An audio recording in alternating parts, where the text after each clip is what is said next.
నమస్కారం. ఈరోజు భద్రకాళి జయంతి. భద్రకాళి గురించి దేవి అయినటువంటి అమ్మవారిని జగజ్జననిగా భావించి ప్రతి ఒక్కరు నమస్కరించాలి. అమ్మవారి గురించి ఒక సన్నివేశం చెప్తాను. మహిషాసురుడు వరం తీసుకుంటున్నాడు. ఎలాంటి వరం అంటే, నన్ను ఎటువంటి మగవాడు ఏ మగవాడి చేతిలో మరణించకూడదు. బ్రహ్మ, విష్ణు, మహేశ్వర, ఇంద్ర ఆది ఏ దేవుడు కూడా, ఎటువంటి మగవాడు కూడా నన్ను సంహారం చేయడానికి లేదు. అంటే నా మరణము ఏ మగవాడి చేతిలో లేదని వరణం తీసుకుంటాడు. మరి ఒక స్త్రీ చేతిలోనే నేను మరణించాలి, అది కూడా 18 చేతులు ఉన్నటువంటి స్త్రీ చేతిలోనే మరణించాలి. అంటే 18 చేతులు లేదనేది అతను మనసులో ఉన్నటువంటి ఆలోచన. 4 చేతులు మహాలక్ష్మి, 6 చేతులు సరస్వతి, 8 చేతులు దుర్గా. అంటే 18 చేతులు ఎవరికి ఉండదని చెప్పేసి వరం తీసుకుంటాడు.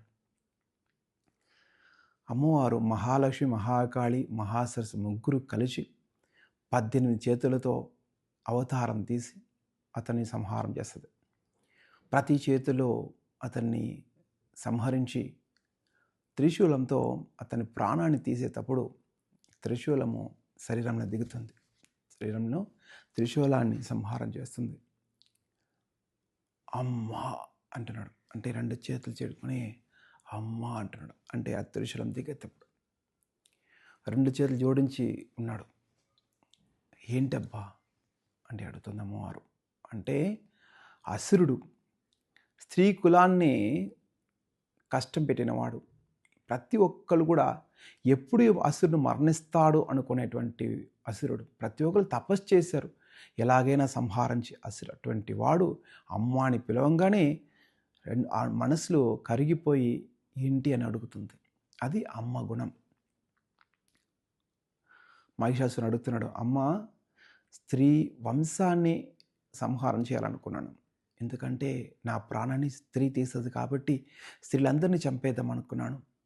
అటువంటి వాడు నిన్ను ఈరోజు చూడంగానే నమస్కరించాలనిపిస్తుంది. నిన్ను చూస్తే నన్ను అభిమానంగా ఎంతో ఆత్మీయంగా నిన్ను చూడాలనిపిస్తుంది. ఎందుకమ్మా అని అడుగుతాడు. అప్పుడు అమ్మవారు చెప్తుంది, నీ అసురత్వం చచ్చిపోయింది, నీలో ఉన్నటువంటి చెడు గుణం చచ్చిపోయింది. నన్ను చూడనప్పుడు నువ్వు మంచితనంతో చూస్తున్నావు కాబట్టి నీ మనసు అలా అనిపిస్తుంది. నీలో ఉన్నటువంటి నిజమైన గుణం బయట వస్తుంది. మహిషాసుర, నీ మంచి గుణం కోసం నేను నీకు వరం ఇస్తున్నాను. ఎక్కడలా నేను ఉంటానో అక్కడలా కూడా నువ్వు ఉంటావు అని వరం ఇస్తుంది. ఒక్కసారి అమ్మా అని పిలవంగానే ఎంతో అనుగ్రహం ఇచ్చినటువంటి దేవి మహాదేవి. అటువంటి భద్రకాళి పుట్టినరోజు ఈరోజు. మనస్ఫూర్తిగా మంత్రాలు ఎన్నో ఉన్నాయండి. అన్ని మంత్రాలు చెప్పక్కర్లేదు. మనస్ఫూర్తిగా అమ్మ అని పిలవండి. మీ అమ్మని ఎంత ప్రేమగా పిలుస్తారు. అమ్మా నాకు ఇది కావాలమ్మా, అమ్మా నాకు ఇది కొనివమ్మా అని ఎంత అభిమానంగా అడుగుతారు. అలాగే కోటి తల్లిల స్వరూపం అమ్మవారు. అమ్మవారిని అమ్మ అని మనస్ఫూర్తిగా పిలవండి. కోటి తల్లిలు వచ్చి అభిమానిస్తే ఎంత ఉంటుందో అంత అభిమానం చెప్పేస్తుంది అమ్మవారు. ఈరోజు దేవి యొక్క జయంతి. అమ్మని పిలవండి, అనుగ్రహం పొందండి.